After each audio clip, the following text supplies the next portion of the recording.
Hey guys, Josh here. I'm one of the coaches here at Par for Success, where we bring you the science of golf performance. So if you like what you see here, hit the like button, add a comment, subscribe to our channel.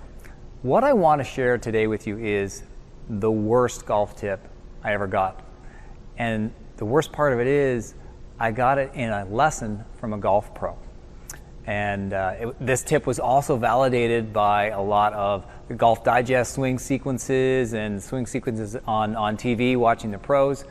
And not to bash teaching pros at all, but I'm a firm believer that the language that we use to coach somebody needs to be very exact and very specific. So here's what the coach told me. He said, Josh, keep your lower body quiet. So what that led me to do was practice and train a golf swing that was trying to keep my lower body quiet. I was working on removing my upper body and arms on top of a quiet, unstable, inactive lower body. So this led me to have a golf swing that actually looked pretty good, but it did not produce the powerful and consistent swing that I wanted. So today I'm going to share with you a drill that's actually going to help you have a lot more active lower body, more powerful force against the ground. It's going to help you use your lower body properly against the ground. It's called the pendulum drill. So it's really, really simple. When you think of a pendulum, you probably think of maybe a grandfather clock, tick tock, or a metronome would be the reverse, tick tock this way.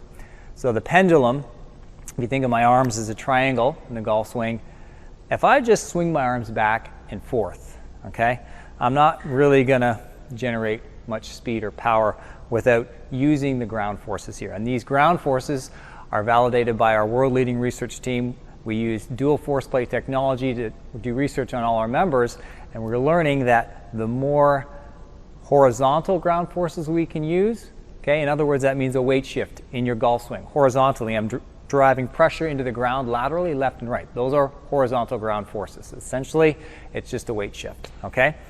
So that's what we're going to use to drive this pendulum. So instead of just swinging my arms this way, I'm going to start to push into the ground. I'm going to push my foot into the ground. So force is going to bump into my trail side to bring my arms that way. And then I'm going to put force into my lead side to bring my arms that way.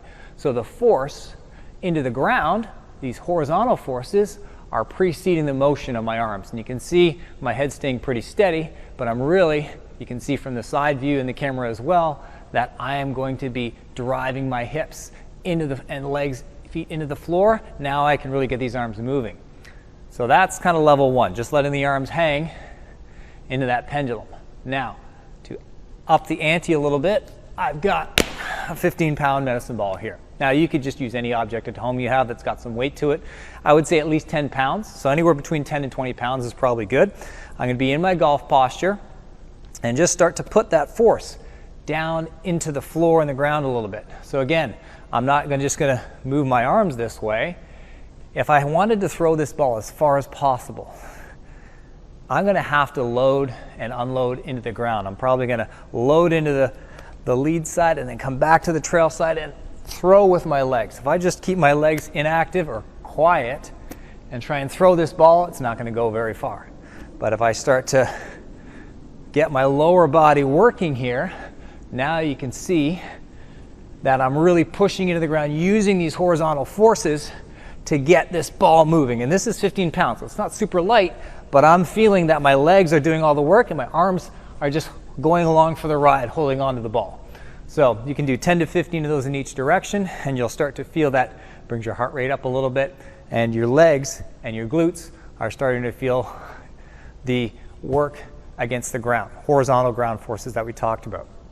So that is a very simple way that you can activate your lower body. It's going to help increase your consistency, increase your power in the golf swing. So hopefully you found this video helpful. If you liked what you saw, you can click the link in the description to the free home assessment, and there you'll find out how you can really improve your golf game and get hooked up with one of our virtual coaches. And we'd really love it if you would smash that like button, comment, and subscribe to our channel.